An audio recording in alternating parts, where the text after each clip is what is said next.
अगर इस तरह के प्रश्नों का अर्थात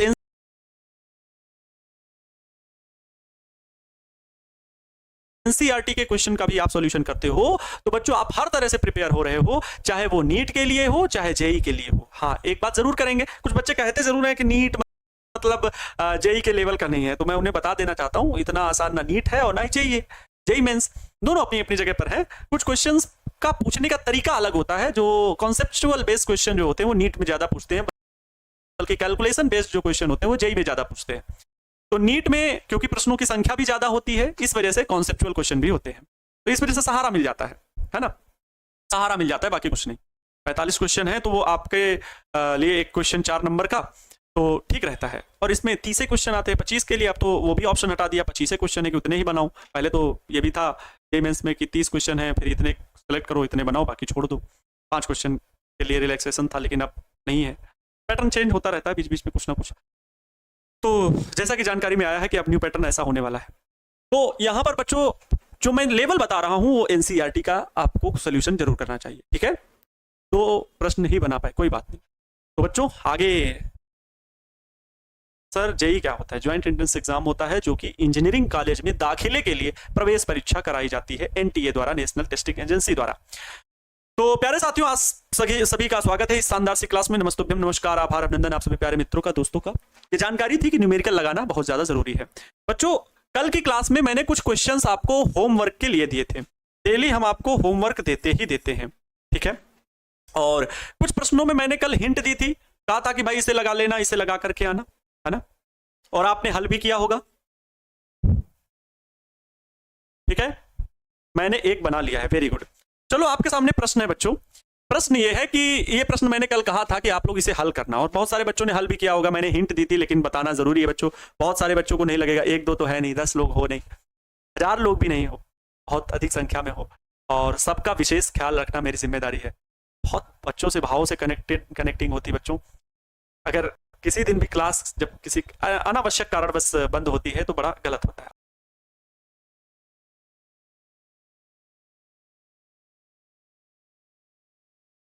आवश्यक कारणों बस, वो आवश्यक कारण क्या होते हैं? कुछ फैमिली से रिलेटेड या कुछ आप लोगों के कार्य से ही संबंधित, मीटिंग होना है, बाहर जाना है स्टूडियो के लिए, और कुछ चीजें लानी है, अदर चीजें डेवलपमेंट के लिए, टारगेट बोर्ड के सोचना है, करना है, वो चीजें, उन चीजों में बात अलग है। अनावश्यक कारणों के तहत अगर कोई भी दिन क्लास नहीं होती है बड़ा वो लगता है। बच्चों क्लास को ध्यान से देखना, मजा जरूर आएगा। पट्टिकाओं के बीच वायु वाले एक समांतर पट्टिका संधारित्र की प्रत्येक पट्टिका का क्षेत्रफल 6 × 10³ मीटर स्क्वायर है। मतलब बच्चों देखो क्या कह रहे हैं, हल करो प्रश्न को मेरे साथ में, मेरे साथ में हल करो, और देखो प्रश्न कितना खूबसूरत है। पट्टिकाओं के बीच वायु वाले एक समांतर पट्टिका संधारित्र, मैंने क्या कहा था, हमेशा कहा है, जब भी न्यूमेरिकल हो बिना चित्र के लगाओ ही नहीं, और जो बोले वो करते जाओ आप, बस। ये समांतर पट्टिका संधारित्र लो, मैंने बना दिया। इन्होंने कहा नहीं कि मेरी कलम चल पड़ी, मेरी लेखनी ने वो क्रांति लिखना शुरू कर दिया और कहा कि इसके बीच में वायु है, और जैसे ही वायु शब्द सुने तो हमने कहा कि माध्यम का परावैद्युतांक मतलब k = 1 है, और इनके बीच की इनके प्लेटों का जो क्षेत्रफल कह रहे हैं, प्लेटों का क्षेत्रफल वो अलग लिख लेता हूं मैं यहीं पर, प्लेटों का, प्रत्येक प्लेट का क्षेत्रफल, जो समांतर पट्टिका संधारित्र ये जो मैंने बनाया है, इसकी प्लेटों का जो प्रत्येक क्षेत्रफल है बच्चों, क्षेत्रफल A बराबर दिया गया, कितना दिया गया, 6 × 10³ मीटर स्क्वायर, 6 × 10³ मीटर स्क्वायर। और उनके बीच की दूरी, मतलब बच्चों इनके बीच की दूरी भी इन्होंने दे दी है d बराबर, और बीच की दूरी जो d बराबर वैल्यू दी है वो दी है 3 मिलीमीटर। और बच्चों मिलीमीटर को अगर हम मीटर में कन्वर्ट करेंगे तो 3 × 10³ - 3 मीटर हो जाएगा, 10³ - 3 से जब गुणा करेंगे, ठीक है। एक लोग लिख रहे हैं सर इसके पहले भी एक क्वेश्चन था, ये कल बना दिए थे। अच्छा, इसके पहले भी एक क्वेश्चन था, मान सकते हैं एक क्वेश्चन था, लेकिन वो सेम कुछ एक प्रश्न की तरह था, एकदम वैसा ही था, तो क्या उसे भी नहीं लगा पाए? अगर नहीं लगा पाए तो बताएंगे, फिलहाल देखेंगे नंबर ऑफ स्टूडेंट्स कितने हैं उसके लिए, ठीक है। फिलहाल अभी इसको सीखिए, ठीक है। देखिए तो ये हो गया, तथा उनके बीच की दूरी 3 मिलीमीटर है ना। समझो आगे, संधारित्र की धारिता को परिकलित कीजिए। इन्होंने क्या कह दिया कि संधारित्र की धारिता को बताइए। अच्छा आप ही बताओ, वायु संधारित्र की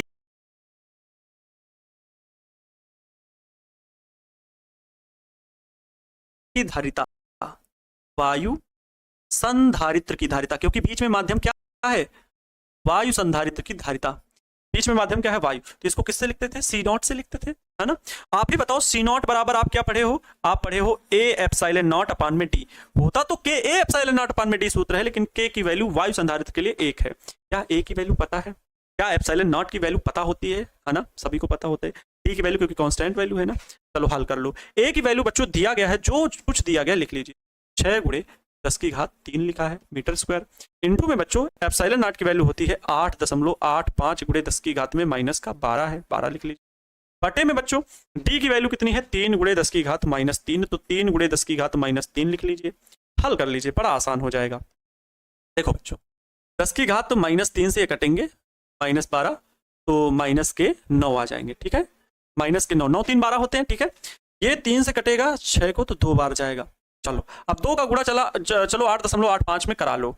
2 का गुणा 5 में हुआ, 2 पंचे 10 का 0 हासिल 1, 2 8 16, 16 1 17 के साथ हासिल 1, 2 8 16 1 17, 17.70, क्योंकि बच्चों 2 अंक बाद दशमलव है तो हमने भी यहाँ 2 अंक बाद दशमलव लगा दिया। और ये 10 की घात 3, ये 10 की घात -9, तो -9 में प्लस के 3 घट गए तो माइनस के 6 बचे, तो यहाँ पर 10 की घात -6 बच्चों हो जाएगा। ये सी नॉट निकाल रहे थे वैल्यू, इतने फैरड बच्चों वैल्यू आ जाएगी। कुल मिला के यहाँ सी नॉट का जो मान आएगा बच्चों वो आएगा कितना, अच्छा 17.70, 17.70 गुणे 10 की घात में -6 फैरड हो जाएगा बच्चों। यही आंसर लिख सकते हैं। या बच्चों इसी की वैल्यू हम लोग सी नॉट बराबर, बच्चों एक चीज देखो 17.7, अगर ये संख्या दशमलव के बाद वाली संख्या 5 से ज्यादा है तो उसे हम 8 लिख सकते हैं, मतलब 7 इधर 1 जोड़ सकते हैं तो 7 1 8 हो जाएगा, अर्थात सीधे 18 लिख दीजिए। फिर दशमलव के बाद कुछ लिखने की जरूरत नहीं है। गुणे 10 की घात में क्या हुआ बच्चों, कोई दिक्कत हुई? क्वेश्चन 10th में 10 की घात -3, विवेक सर आएंगे भैया, उनके भैया की तबीयत करें, भैया की शादी थी सर, मेरा बन गया है। हाँ और सर बुक में 10 का पावर -3 है। अच्छा ये -3 है क्या, ये -3 इसी को बोल रहे हो, -3 है क्या, -3, अच्छा ये -3 है। अगर ये -3 है तो बच्चों ये तो कट जाएगा, फिर सीधे 10 की घात -9 आएगा ना। ये 10 की घात -3 से ये कट जाएगा, वो क्यों कटेगा, है ना। -3 है, देखो एक बार कंफर्म करके। मेरे पास बच्चों यहाँ बुक नहीं, फिर मुझे मोबाइल में देखना पड़ेगा, PDF जाके ओपन करना पड़ेगा। देखिए जरा बता दीजिए, एक बार कंफर्म करिए NCERT की बुक आपके पास है कि नहीं, होगी ना। मेरे पास, मैं यहाँ पर NCERT की बुक नोट्स में 90% बुक नोट्स को नहीं लाता हूँ, क्योंकि ऑनलाइन क्लास में डिस्टर्ब होता है देखने में। मैं सिर्फ और सिर्फ आपके सामने ऐसे जैसा कॉन्सेप्ट होता है वैसे पढ़ाता हूँ। जब कोई उस तरह का थ्योरी होता है, कुछ लगता है तो क्लास में होता है, बहुत ज़्यादा थ्योरी है। बताइए न्यूमेरिकल में प्रश्न में मैं पूछ रहा हूँ भाई, कोई तो हेल्प कर दो। क्या यहाँ -3 है? सॉरी सर बुक नहीं है, हमें मोबाइल लेने पे मजबूर कर दो। तुम लोग ना, मुझे अपने भाई को सिर्फ और सिर्फ आप परेशान करते, अपने भाई को सिर्फ और सिर्फ आप लोग परेशान करते भाई, सही बता रहा हूँ, परेशान करते हो और कुछ नहीं। सही बात है भैया, यहाँ पर जो है ये -3 ही है, यहाँ पर -3 है बच्चों, ये -3 प्रश्न में -3 है। चलो तो यहाँ पर जो है ये कटेगा नहीं, फिर बस देखो अब क्या हो जाएगा, कोई दिक्कत नहीं, बहुत ज़्यादा चेंज नहीं आया है, बहुत ज़्यादा चेंज नहीं आया, घबराना नहीं, मैं पूरा फिर से रिवाइज करा दूंगा बच्चों, फिर से मैं कंफर्म करा दूंगा। चलो देखो ये ए एप्सिलॉन नॉट, ए की वैल्यू है 6 गुणे 10 की घात -3 आ जाएगा, जो कि ये वैल्यू दी है गई है क्षेत्रफल की, और 8.85 गुणे 10 की घात -12 होते हैं। यहाँ 10 की घात -3 से 10 की घात -3 टोटल कैंसिल आउट हो जाएंगे। तो बच्चों ये 3 दूनी 6 हुए थे, तो 2 का गुणा 8.85 में हुआ तो 17.70। अब 10 की घात -3, ये -3 से कटा हुआ है तो 10 की घात -12 ऑलरेडी यहाँ पर बचा रहेगा -12, तो वही -12 बच्चों यहाँ पर भी होगा, वही -12 यहाँ पर होगा, तो 18 गुणे 10 की घात -12 यहाँ पर भी होगा, इतने फैरड। और इसी को बच्चों हम लोग 18, अच्छा आप बताओ ये -12 लिखे हुए हैं, ये तो 1 पिको फैरड के बराबर है, तो यहाँ पर पिको फैरड भी लिख सकते हैं। अर्थात बच्चों ये आंसर आ गया टोटल कुल मिला के, वायु संधारित्र की धारिता, वायु संधारित्र अगर है समांतर पट्टिका के लिए, तो समांतर प्लेट संधारित्र की धारिता C0 बराबर 18 पिको फैरड के बराबर लगभग में आया, क्योंकि ये 17.70 है, जिसको मैंने 18 मान लिया, और ये 18 पिको फैरड के बराबर आया है। ये बात यहाँ पर याद रखोगे, मेन उत्तर आपका ये है। मेन आंसर आपका ये आया है, लेकिन वो लगभग में किसके बराबर है, 18 के। तो इस प्रकार हो जाएगा। बोलो समझ में आया? देखो एक प्रश्न समझाएंगे लेकिन इत्मीनान से और सुव्यवस्थित तरीके से। सर डाउट क्लियर नहीं हुआ है बच्चों, मैं आपके लिए एक तरकीब निकाला हूं भाई। डाउट क्लास के लिए जो बच्चे हैं, मैं यहां पर आपके लिए एक डाउट क्लास लूंगा और उसमें आपके द्वारा जेन्युइन डाउट जो पूछे गए हैं, जो सिलेबस के रिगार्डिंग है, सिलेबस से हट के क्वेश्चन होगा तो उस प्रश्न का जवाब नहीं दिया जाएगा।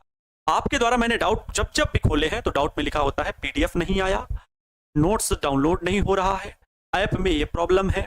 इसके लिए आप कॉलिंग टीम में कॉल करोगे, ना कि अपने विषय विशेषज्ञ, विषय से संबंधित शिक्षक से प्रश्न पूछोगे, ये आप कॉलिंग टीम में पूछोगे। दूसरी चीज, मैक्सिमम बच्चे जुड़े हुए हैं, उसमें से 300-250 बच्चों जो उसमें कमेंट आता है डाउट में, वो ऐसे बच्चे हैं जो सही से एप्लीकेशन को यूज ही नहीं कर रहे हैं।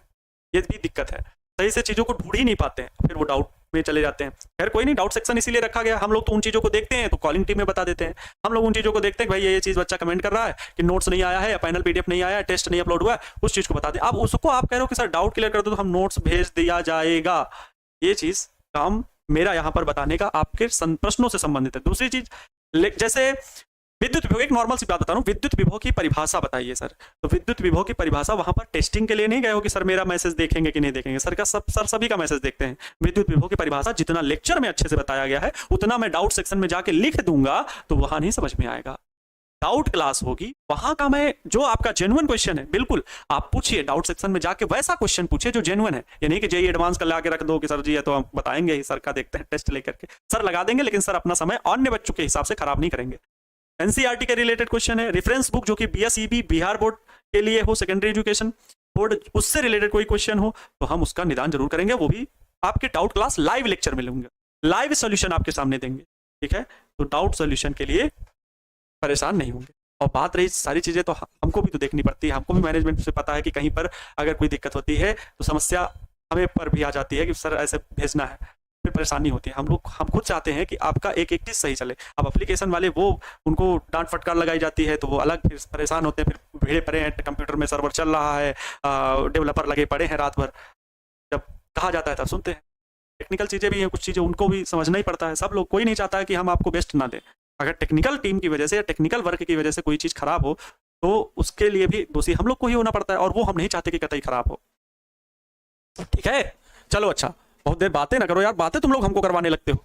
आगे देखो, इस प्रश्न का अगला स्टेप, बातें नहीं है, ये जानकारी के लिए कोई बात नहीं है, हमें कोई बात करने के लिए नहीं है बोलेगा, नहीं बहुत पिटाई करेंगे आप सभी के लिए, एकदम सही और जेन्युइन बात करने के लिए सिर्फ मैं बात बोलता हूं। धारिता प्रकलित कीजिए बच्चों, यहां धारिता को तो निकाल लिए। आगे बात कर रहे हैं कि यदि इस संधारित्र को, एनसीईआरटी के क्वेश्चन है, लॉन्ग क्वेश्चन होते हैं, और लॉन्ग क्वेश्चन जब होंगे तो यहां पर संभल करके लगाना होगा। एक बार कह दिया सी नॉट निकल गया, हो गया, आंसर हो गया। अभी ये एक आंसर मिला है, दूसरा क्या है कि यदि इस संधारित्र को 100 वोल्ट के संभरण से जोड़ दिया जाए, मतलब बच्चों अगर इसी संधारित्र को, इसी में दूसरा ऑप्शन जुड़ा हुआ है, ठीक है, कह रहे हैं इसी संधारित्र को अगर 100 वोल्ट के संभरण से जोड़ दिया जाए, ठीक है, संभरण से 100 वोल्ट के संभरण से जोड़ दिया जाए, 100 वोल्ट, अगर 100 वोल्ट के संभरण से इसी संधारित्र को जोड़ दिया जाए तो संधारित्र की प्रत्येक प्लेट पर आवेश कितना होगा, कितना आवेश होगा ये बताना है। मतलब बच्चों प्रत्येक प्लेट पर कितना आवेश होगा। अब आपको पता है ये वायु संधारित्र है जिसकी धारिता कितनी आई है, बताओ आप। धारिता अभी हम लोगों ने निकाला C0 = 18 पिकोफैरेड, आई कि नहीं आई, यही तो आई। अब ये कह रहे हैं कि इसके बीच में विभवांतर लगा दिया जाता है 100 वोल्ट का, ठीक है। 18 पिकोफैरेड को हम ये भी तो लिख सकते हैं बच्चों, 18 × 10⁻12 फैरेड। ये आपसे पूछ रहे हैं कि इस पर आवेश, तो प्रत्येक प्लेट पर आवेश देखो कितना होगा, प्रत्येक प्लेट पर आवेश कितना होगा आप बताओ। प्रत्येक प्लेट पर आवेश अगर विभवांतर V है तो साधारण सी बात है Q = CV और C0 भी लिखेंगे, C0 भी लिखेंगे, है ना, क्योंकि बच्चों वायु संधारित्र तो C0 भी लिखा जाएगा। इतना आवेश होगा Q = CV सूत्र से, Q = CV संधारित्र वाले पद में पहले दूसरे चैप्टर में पहली जब संधारित्र की बात कर रहे थे, धारिता की बात कर रहे थे, तब का ये सूत्र है। तो Q = C0V से, तो यहां से प्रत्येक प्लेट पर आवेश Q0 = C0 की वैल्यू कितनी है 18 × 10⁻12 इंटू V की वैल्यू कितनी है 100, कितने कूलाम, क्योंकि आवेश है तो आवेश का मात्रा कूलाम होता है। यहाँ पर Q = 18 × 10⁻12 में ये 10 की घात 2 घातें घट गई, 10⁻12 की जगह -10 बच जाएगा। क्यों कूलाम है तो इतने इतने इतने इतने इतने बच्चों कूलाम, यही आंसर हो जाएगा, यही आंसर हो जाएगा, बस हो गया, छोटा सा क्वेश्चन था, यही आंसर हो जाएगा। क्लियर? जिनके पास बच्चों एनसीईआरटी की बुक ना हो, मैं कहना चाहूंगा आप एनसीईआरटी बुक करके गूगल प्ले स्टोर में जा करके बच्चों क्या डाउनलोड कर लोगे? बुक डाउनलोड कर लोगे। वहां बुक मिल जाएगी। क्लास 12 सेलेक्ट करना, हिंदी मीडियम सेलेक्ट करना, वहां बुक मिल जाएगी। ठीक है, क्लियर? वहां बुक जरूर मिल जाएगी। सर कैरियर के लिए आपसे कुछ पूछ सकते हैं? बिल्कुल, अभी नहीं, लेकिन सर फिगर बनाना है, बना सकते हो, कोई बड़ी बात नहीं है, बनाओगे तो एग्जामिनर खुशी होगा। चलो अगले क्वेश्चन पर चलते हैं। अगला प्रश्न है बच्चों, पट्टिकाओं के बीच यदि 3 मिलीमीटर मोटी अभ्रक की एक सीट रख दी जाए। अब देखो ये प्रश्न वही है, ये प्रश्न नंबर हम यहां पर लिख देते हैं उपरोक्त प्रश्न। ठीक है, उपरोक्त प्रश्न में ध्यान देना, जो पहले इसके पहले बच्चों ये प्रश्न दिया गया है, ये वाला जो प्रश्न है इसमें जितनी बातें की गई हैं उसी में और बात जोड़ करके एक नया क्वेश्चन ये बना रहे हैं। ये देखो कि पट्टिकाओं के बीच में यदि 3 मिलीमीटर मोटी अभ्रक की एक सीट मतलब पत्तर, वही जो आपके घर में टीन वीन रखी रहती है उसको भी पत्तर तो ही तो बोलते हैं, कुछ ऐसा ही है ना। हम लोगों के घरों में जो होती है छत की कहीं पर मतलब जानवर वानवर रखने हैं तो वहां पर भी पत्थर रख देते हैं, या कोई भी टेम्परेरी रखना है तो पत्थर रख दिया जाता है। तो पट्टिकाओं के बीच में यदि 3 मिलीमीटर मोटी अभ्रक की एक सीट पत्थर रख दिया जाए। अभी तक बच्चों था देखो, अब हल करो, हल करने का काम शुरू कर दो। क्यों? क्योंकि आपके मन में इमेज बनने लगी होगी, भाई मेरा तो काम यही है, कल्पना शक्ति अपने आप में आने लगती है कि भैया ये जो वायु संधारित्र था अभी तक, ये जो यहाँ पर वायु वाला संधारित्र था, plus plus plus plus minus minus minus minus, अब यहाँ कह रहे हैं कि एक कोई पत्थर रख दिया जाए, ये लो, और इस पत्थर की मोटाई जो है वो स्मॉल टी है, और टी बराबर कितनी? 3। यहाँ पर टी बराबर 3 मिलीमीटर, और 3 मिलीमीटर मतलब 3 × 10⁻³ मीटर। ये है, एक सीट रख दी जाए जिसका माध्यम का परावैद्युतांक के बराबर कितना है? माध्यम का परावैद्युतांक के बराबर है 6। तो स्पष्ट कीजिए कि क्या होगा जब विभव वोल्टेज संभरण जुड़ा ही रहेगा। ये संभरण जुड़ा ही रहेगा, ये प्रश्न पूछ रहे हैं। क्या होगा कि संभरण जुड़ा ही रहेगा?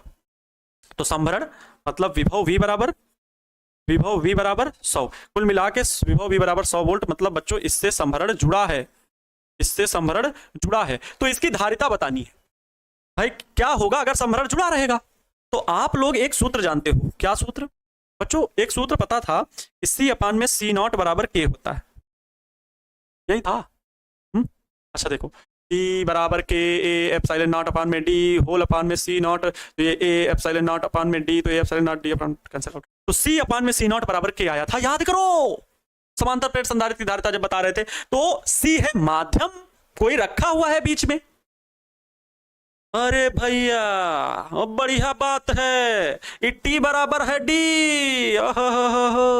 T बराबर है D। तो यहां बच्चों वो वाले सूत्र में नहीं जाना कि C बराबर A/0 D minus T plus T/K। कहो सर T मोटाई की रखी गई है प्लेट, हम मानते हैं कि T मोटाई की रखी गई है, बट ठहर जाओ, संभल जाओ। ये जो 3 मिलीमीटर की मोटी की है, मोटाई कितनी है? 3 मिलीमीटर है ये टी, और आपको पता है उपरोक्त प्रश्न में दोनों प्लेटों के बीच की दूरी भी 3 मिलीमीटर ही है। मतलब इस पूरे में ये जो है ना, ये पूरे में रखी गई है प्लेट। वाह भाई वाह, ये पूरे में प्लेट रखी गई है इतने में। ये बच्चों टी मोटाई की है, यही डी है, यही माध्यम का परावैद्युतांक के बराबर 6 है। बात समझ में आई मेरे लाल? बात समझ में आई मेरे लाल? सर 10 का पावर 9 है, ये भैया तुम कूट दिए जाओगे मेरे दोस्त। कहाँ 10 की पावर -9 है? अरे भैया 1 दशमलव इधर लगा लो, 1.8 × 10⁻⁻9 लिख लोगे तो गुनाह नहीं हो जाएगा। इतना बता दिए, इतना आगे -9 के पीछे माँ परेशान हो, दागे जा रहे हो मैसेज पे मैसेज, कमेंट में कमेंट, धड़ाधड़। ये भी कोई बात हुई? यार कुछ तो समझो। चलो कुछ नहीं, नाराजगी मेरी सिर्फ और सिर्फ आपको समझाने के लिए, मजाक करने के लिए थोड़ा सा, और मजाक भी टॉपिक से रिलेटेड। अच्छा यहाँ पर बताओ बच्चों, हमको C निकालना है, क्योंकि C0 की वैल्यू हमें पता है, तो C0 × K होगा। तो C बराबर C0 की वैल्यू कितनी थी? अभी आप निकाले थे 18 था ना, ये C0 की वैल्यू कितनी थी? कहाँ गया खो गया क्या? ये 18 पिकोफैरेड या 18 × 10⁻12। मुझे पता है कि ये वैल्यू है, लेकिन लगभग में जब इसको मान लिए तो बार बार इसका जिक्र क्यों करें हम? तो बच्चों इसकी वैल्यू C0 की वैल्यू है 18 × 10⁻12, और गुणे में K की वैल्यू कितनी है? 6। अब 18 छक्के कितना होता है? 108 होता है। 108 गुणे 10 की घात माइनस 12। यही बच्चों हम ये भी तो लिख सकते हैं कि C बराबर 108 PF, पिको फैरड। हो गया, लग गया, चलो लगा लो, हो गया। इतने फैरड बच्चों आया ये, हमने उसको पिको फैरड में बदल दिया, 108 पिको फैरड। ये संधारित्र की धारिता होगी 108 पिको फैरड। ये अगला प्रश्न है जिसमें से ए ऑप्शन का सॉल्यूशन है, ये ए नंबर का सॉल्यूशन है, ये ए नंबर का आंसर आया है। अभी ए नंबर वाला आंसर आया है, बी वाला नहीं, ए वाला आंसर आया है। बी वाला तो ये कह रहे हैं कि यदि संभरण को हटा लिया जाएगा तो धारिता कितनी होगी। इनका कहने का अर्थ है कि अगर बच्चों संभरण को हटा लिया जाएगा तो धारिता कितनी है, ये बताओ। बहुत बढ़िया प्रश्न इन्होंने पूछा है कि संधारित्र की धारिता को मतलब बताना तब है जब हम उसे हटा ले रहे हैं। क्या हटा ले रहे हैं? संभरण को हटा ही लिया जाएगा, विभवांतर हटा ही लीजिए, विभवांतर को हटा लीजिए, तब क्या परिवर्तन होगा, तब क्या परिवर्तन होगा बताओ।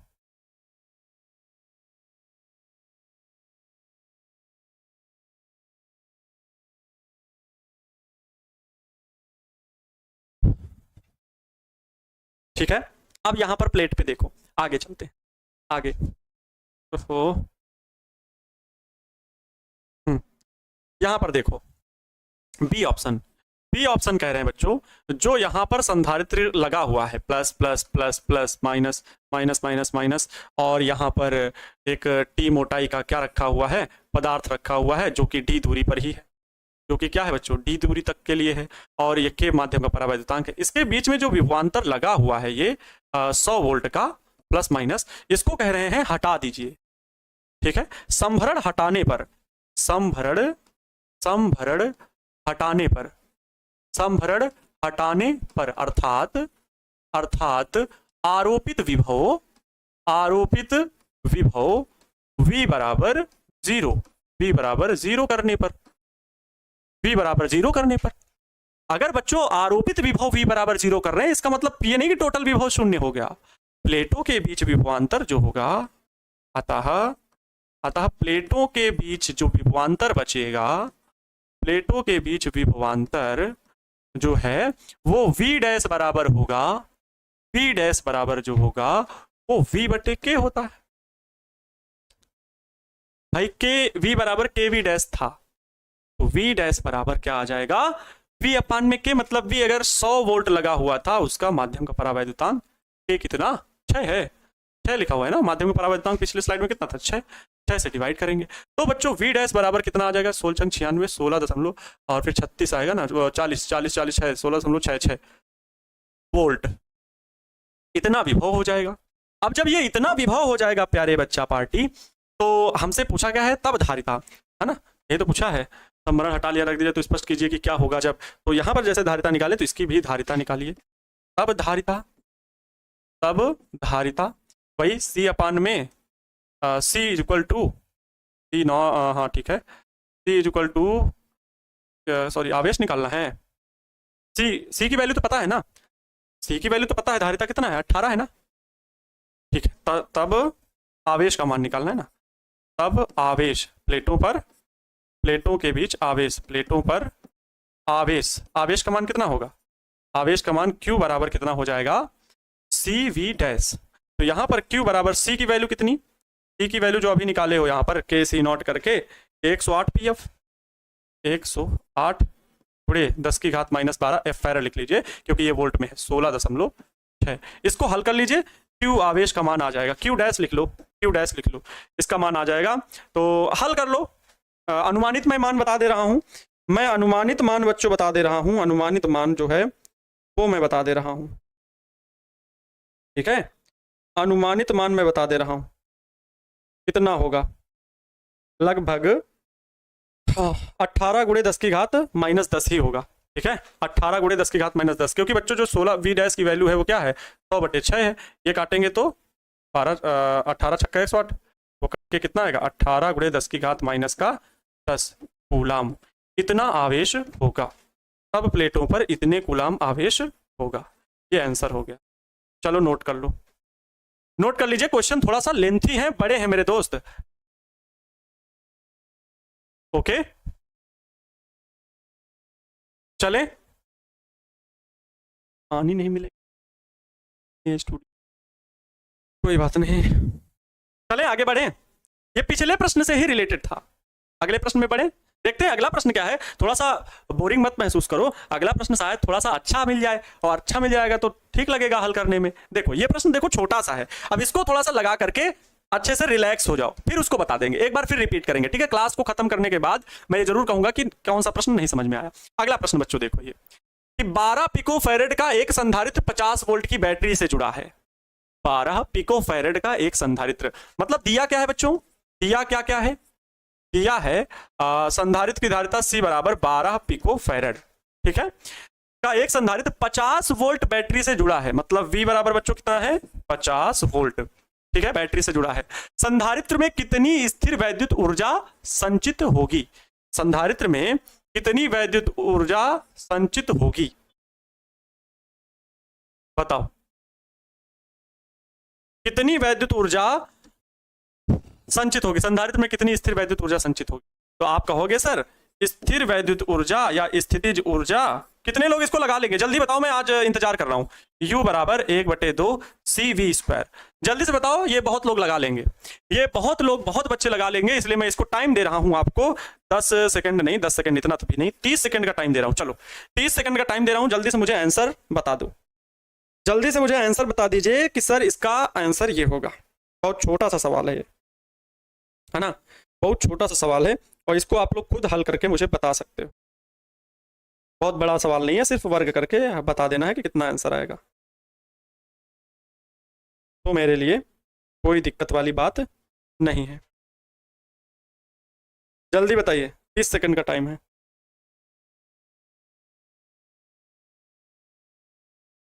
चलें,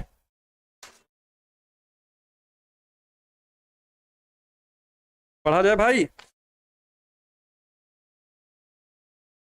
चलो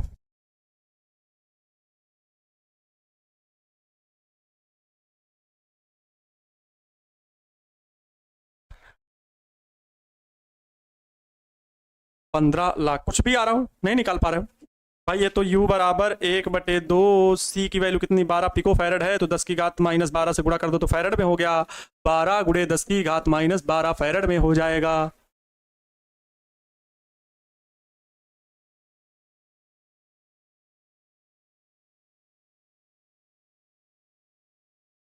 ठीक है, हाँ, तो क्या कह रहे थे, 1/2 CV² क्या हो जाएगा, 12 × 10 की घात -12 रखे 50 वोल्ट, V बराबर कितना, 50 वोल्ट तो है, ये है, रख लीजिए वैल्यू, हल करिए, 50 वोल्ट इसका वर्ग हो जाएगा तो 50 का स्क्वायर हो जाएगा।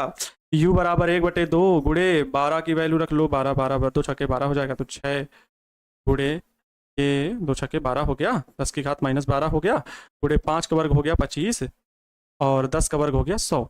25 छक्का कितने होते हैं, 25 छक्का 150 होते हैं, है ना, 25 चौको 100, 150 गुणे 10 की घात 2, ये कितना हो जाएगा, 10 की घात -10 हो जाएगा। सही बोल रहा हूँ, V² है, V 50 वोल्ट है, तो ये हो जाएगा। अच्छा 2 अंक बाद इधर दशमलव लाओ तो +2 और घातें जुड़ जाएंगी, तो 1.5 गुणे 10 की घात -8, U बराबर इतने जूल ऊर्जा आएगी, इतने जूल ऊर्जा आएगी, इतने जूल ऊर्जा आएगी। ठीक है, ये तो बड़ा आसान था, कितने कितने लोग का लग गया जरा यस सर कमेंट में करो। फिर मेरे पास कुछ बेहतरीन क्वेश्चन है, अभी परेशान होने वाली बात नहीं है, एकदम साधारण वाले क्वेश्चन है जो आपके एग्जाम में ज्यादा पूछे जाते हैं, किसी भी एग्जाम में बैठना। जो अब मैं एक क्वेश्चन बताने वाला हूं वो NDA आपके बच्चों JEE में आप बैठोगे, या नीट में बैठोगे, या पॉलिटेक्निक में भी बैठोगे, कोई भी एंट्रेंस एग्जाम, या CNET वाले बच्चे जो हैं, ठीक है, किसी भी एग्जाम में बैठोगे उसमें उससे संबंधित प्रश्न पूछेगा ही पूछेगा। मैं यहाँ तक कि कह रहा हूँ कोई भी कॉम्पिटेटिव एग्जाम, एयरफोर्स में भी बैठोगे तो भी वो एग्जाम जरूर देखने को मिलेगा, क्वेश्चन जरूर देखने को मिलता है। वैसा प्रश्न अब आगे करवाने वाले हैं। एक तरफ से यस सर कमेंट आया है इस क्वेश्चन के लिए, अच्छी बात है, क्योंकि ये सूत्र बड़ा साधारण है स्थिति ऊर्जा का। अब जो बच्चों ये वाला क्वेश्चन है ये थोड़ा सा लॉन्ग क्वेश्चन है, और ये जो है वो है NCERT का, ठीक है। इसलिए मैं बच्चों आपको मेरे पास एक नोट्स है, थोड़ी सी कॉम्पिटेटिव एग्जाम वाली है ये नोट्स, इसमें मेरे कुछ क्वेश्चंस ऐसे लिखे हुए हैं जो आपके मतलब कॉम्पिटेटिव प्लस बोर्ड एग्जाम सभी के लेवल का है, ठीक है। तो कुछ मैं यहाँ पर क्वेश्चंस आपको दे रहा हूँ जिनको आप लोगों को हल करना है, बढ़िया क्वेश्चन है, हल करोगे। और वो ऐसे क्वेश्चन हैं जो ए तथा बी के मध्य तुल्य धारिता बतानी है, ठीक है। ये एनसीईआरटी की बुक के नहीं है, ये ऐसे नोट्स है हर तरह के एग्जाम के लिए, ठीक है। उसके लिए कुछ प्रश्न लिखे हुए वो मैं लिख रहा हूँ, टाइप नहीं है बच्चों, पहली बात मेरी समझ लेना, ये टाइप नहीं है, लेकिन प्रश्न बड़े अच्छे हैं। ए तथा बी के निम्न दिए गए प्रश्नों में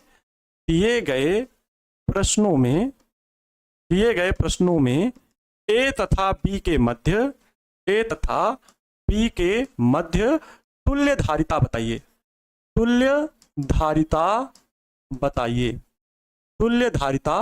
देखिए पहला प्रश्न बच्चों ये है आपका कुछ इस प्रकार से, ध्यान से देखना और लिखना, इसको कॉपी में पूरा बना लेना भाई। अच्छा सा प्रश्न है, मैं नहीं चाहता कि कोई भी बच्चा इस प्रश्न को छोड़े या ना आप इस तरह के प्रश्नों को इग्नोर करो, नहीं भाई, बड़ा बढ़िया प्रश्न है, ठीक है।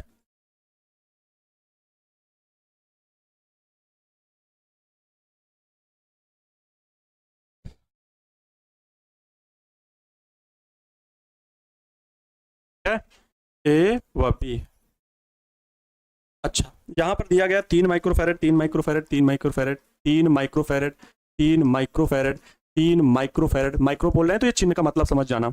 और फिर ये है 2 माइक्रोफैरड, 2 माइक्रोफैरड, ये है 2 माइक्रोफैरड, और ये भी 2 माइक्रोफैरड, 2 माइक्रोफैरड, और ये है 3 माइक्रोफैरड, ये है 3 माइक्रोफैरड, ये है 3 माइक्रोफैरड, ये है 3 माइक्रोफैरड। चलो बच्चा पार्टी, ये क्वेश्चन हो गया ए व बी के मध्य एक क्वेश्चन। अगला क्वेश्चन भी है, अगला क्वेश्चन है ये दूसरा क्वेश्चन भी ध्यान से देखना, सभी लोग अच्छे से समझ रहे हो। इस जमाने में सहारा ढूंढने से अच्छा है कि खुद को मजबूत बना लो, अच्छा बात है। क्वेश्चन को जरूर देखना भाई, बड़े विश्वास से मैं दे रहा हूं कि आप लोग इंटरेस्ट दिखाओगे ऐसे प्रश्नों में और हल जरूर करोगे, बहुत विश्वास से दे रहा हूं, बहुत विश्वास से। कोई ये नहीं कहेगा कि सर मुझे इस तरह के प्रश्न मैं नहीं लगाऊंगा या मैं नहीं लगाऊंगी। मैंने बड़े विश्वास से इस तरह के प्रश्नों को आपके लिए जुटाया है, ठीक है, आपके लिए जुटाया है कि हम बच्चों को देंगे इस तरह के प्रश्न, क्योंकि एनसीईआरटी में नहीं है, क्योंकि एनसीईआरटी बुक में नहीं है बच्चों। दिक्कत ये बात की है, ए बी, ठीक है, ये सी मान लो या डी मान लो, लेकिन ए बी ये पॉइंट है, ठीक है। सबकी धारिता सी ये है, ठीक है, सभी की धारिता सी सी, ये संधारित्र नहीं मान लेना, संधारित्र ये जितने लगे हुए सबकी धारिता सी सी है। तो ए तथा बी के मध्य कुल धारिता बतानी है। सर जी आप मेरी बात को नहीं सुनते हैं, क्या बात है भाई, सर आप मेरा बात सुन लीजिए, सबका सुनते हैं तुम लोग, सब नहीं ऐसे रहोगे। सर सॉरी बट मैं नहीं लगा पाऊंगी, ऐसा कैसे नहीं लगा पाऊंगी, मैं बताऊंगा ना, इसके क्वेश्चन का मैं हिंट दूंगा बच्चा पार्टी, रुको ना, मैं बताता हूँ, पहले क्वेश्चन तो लिख लोगे, तब तो मैं हिंट दूंगा। इस प्रश्न को ऐसे लगाओगे, इस प्रश्न को ऐसे लगाओगे, ऐसा कैसे लगा पाओगे, वो तो हमें भी पता है कि बड़े शेर खान वाले बातें हैं जो लगा लोगे, जानते हैं कितना समझदार हो, इतनी आसानी से लगा लो तो फिर तो हो गया, है ना। इतनी आसानी से अगर आप लोग लगा लो तो फिर तो हो गया। एक प्रश्न ये है बच्चों, एक ये है,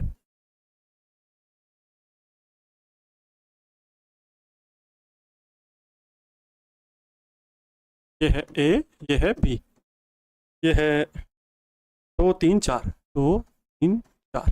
चलो अब आपके लिए प्रश्न बढ़िया हैं, हल करना है। मैंने ये 3-4 प्रश्न, कुछ नोट्स न्यूमेरिकल वाली थी मेरे पास, उससे लगा रहा हूँ, किताब मतलब एनसीईआरटी के क्वेश्चन खत्म है, बस वही लास्ट क्वेश्चन बचा है, और वो मैं अभी न्यूमेरिकल कराऊंगा, एक क्लास पूरी न्यूमेरिकल के लूंगा, जिसमें से ये प्रश्न भी बताऊंगा और इन्हीं से रिलेटेड 1-2 और भी बताऊंगा। लेकिन पहले अभी आप ये वाला करोगे, एक मैं क्वेश्चन बता रहा हूँ, इसमें कोई क्वेश्चन जरूर बता रहा हूँ, ठीक है। और कल तो संडे है, तो कल आप लोग रिवाइज कीजिएगा सभी चैप्टर्स के। रिवाइज करने का मतलब सीधे केवल डाउट में बैठ के नहीं डाउट भेजना है, हम डाउट यहीं पर सॉल्व करेंगे, पहले बता रहे हैं, क्योंकि मुझे लाइव में सब चीज़ बताना और क्लियर करना ज़्यादा अच्छी बात है। मैं एक डाउट क्लास भी लूंगा, कुछ भी हो सिखाऊंगा, मरते दम तक सिखाऊंगा, एक चीज़ आपके जैसे भी मैंने सीखा है, लेकिन वो सारी बातें आपको सिखाऊंगा, ठीक है। देखो अच्छा, इसी को हल करते हैं हम, क्योंकि छोटा सा प्रश्न है, इनमें कहोगे सर बड़े हो तो छोटा दिख रहा है, नहीं छोटा नहीं है वो। ये बच्चों कितने माइक्रोफैरड नहीं दिया है, चलो कोई नहीं, ये 2 माइक्रोफैरड, 3 माइक्रोफैरड और 4 माइक्रोफैरड, ये 4 माइक्रोफैरड के हैं। अब इनको हल करना है बच्चों। देखो प्रश्न को हल करने के पहले सबसे पहले देखना, यहां पर देखो ये संधारित्र लगा हुआ है और ये संधारित्र 2 लगे हुए हैं, जरा इन दो संधारित्रों के बीच में देखो कैसा संयोजन है बच्चों। किसी भी प्लेट के एक सिरे से चलना शुरू करो, चाहे इस प्लेट से चाहे इस प्लेट से चलना शुरू करो, टक टक टक टक टक टक। चलो चलते हैं इधर से, टक टक टक टक टक टक टक टक टक टक टक, यहाँ पहुंचे बच्चों। जब हम चल रहे थे तो कहीं पर ऐसा रास्ता नहीं दिख रहा था जहां पर 2 या 3 मतलब चौराहा टाइप तिराहा टाइप कुछ भी हो, लेकिन इस बिंदु पर है। देखो एक इधर हिस्सा गया, एक इधर एक इधर, तो इस हिसाब से बच्चों इस जगह पर ऐसा रास्ता बन गया, एक ऐसा जंक्शन बन गया जहां पर 3 रास्ते हैं, एक इधर एक इधर एक इधर। तो फिर अब इस बिंदु के बाद कोई भी प्लेट आएगी संधारित्र की, कोई भी संधारित्र कैसा भी, इसे मतलब नहीं है, लेकिन वो संधारित्र फिर इस संधारित्र के साथ समांतर क्रम में होगा अगर उसके बीच में एक कोई जंक्शन बिंदु पड़ रहा है। यहां से भी चलोगे तो भी वही हाल, लेकिन कभी कभी ऐसा हो सकता है कि इस तरफ से आने पे ना पड़ रहा हो, लेकिन पड़ेगा, आपको देखने को मिलेगा ही मिलेगा। इस तरफ आ रहे हैं तो पड़ रहा है, इसका मतलब क्या है कि यहां पर जंक्शन है और ये समांतर क्रम में है, ये दोनों समांतर क्रम में है। अब यहां पर लिखोगे कैसे हल करने में, हल करने में आप इस प्रकार से लिखोगे, यहां 2 माइक्रोफैरड व 3 माइक्रोफैरड संधारित्र श्रेणी क्रम में है, सॉरी समांतर क्रम में है, समांतर क्रम में है, क्रम में है, समांतर क्रम में है। तो बच्चों धारिता C डैश बराबर 2 और 3 के लिए समांतर क्रम के लिए क्या होता है, सीधे C1 + C2 होता है। तो 2 और 3 जुड़ गए तो C डैश बराबर कितना आ गया, 3 2 5 माइक्रोफैरड। लेकिन बच्चों एक चीज याद रखो, ये 5 माइक्रोफैरड आया, C डैश क्यों माना, क्योंकि अभी टोटल संधारित्र की धारिता नहीं आई है। अब जब ये इन दोनों का योग कितना आ गया है, 5 माइक्रोफैरड। अब आप ही देखो यहां पर, अब ए बिंदु ये है और इन दोनों को टोटल हल करने पर एक संधारित्र बन गया जो कि 5 माइक्रोफैरड का, ये रहा। इन दोनों को हल करने पर एक संधारित्र बन गया 5। इसके बाद जब हल कर लिया है तो इसके बाद सीधे ये वाला संधारित्र है बच्चों, तो वो वाला संधारित्र कितना है, 4 माइक्रोफैरड, 4 माइक्रोफैरड। ये लो आगे बिंदु है भी। अब बताओ, अब इसके और इसके बीच में कैसा संयोजन, जब बच्चों इस प्लेट से चल रहे हैं तो कोई नहीं मिला, कोई जंक्शन नहीं मिला, मतलब इन दोनों प्लेटों के बीच में, इन दोनों संधारित्रों के बीच में श्रेणी क्रम संयोजन है। तो अब तो और कोई संधारित्र तो नहीं बचे पूरे परिपथ में, तो कुल धारिता लिखेंगे, कुल धारिता जो कि श्रेणी क्रम संयोजन है, तो 1/CS बराबर कितना, 1/5 + 1/4 बराबर बच्चों क्या होगा, 5 के 20 नीचे, ऊपर क्या 5 से भाग दिए तो 4 + 4 से भाग दिए तो 4 × 5 = 20, तो 5 का गुणा 1 में तो 5 × 5, ये 9/20 आया। लेकिन बच्चों ये 1/CS की वैल्यू है, जब पलटेंगे ना, जब पलटेंगे तो बच्चों CS बराबर आएगा, इधर की भी वैल्यू पलटेगी, 20/9 माइक्रोफैरड होगा। ये कुल संधारित्र की धारिता हो जाएगी, ये इस संयोजन की कुल धारिता हो जाएगी, यही आंसर हो जाएगा। ये इस संयोजन की कुल धारिता आएगी 20/9 माइक्रोफैरड, ये इसका आंसर होगा, यही इसका आंसर हो जाएगा। ठीक है, क्या बताएं भाई सर, अगले मेडल पर सिर्फ हमारी बारी है क्योंकि हम खामोशी से मेहनत जारी है। अरे वाह यार, क्या थॉट दिया है, अगले मेडल पर अब सिर्फ हमारी बारी है क्योंकि खामोशी से मेरी मेहनत जारी है। हाँ बहुत बढ़िया, बताओ डाउट क्वेश्चन डाउट वाले दिन पूछना। अब लेकिन एक बात ये भी आप लोग वादा करिए कि सर हम जा करके डाउट सेक्शन में वहां जाके मेरा जाने का कोई मतलब नहीं, और कोई PDF नहीं पूछा, ये सब कॉलिंग सेंटर में कॉल करेंगे। बाकी के लिए डाउट है तो मैं यहाँ पर डाउट वाले दिन, जिस दिन डाउट क्लास चलेगी उस दिन सर आपसे पूछेंगे।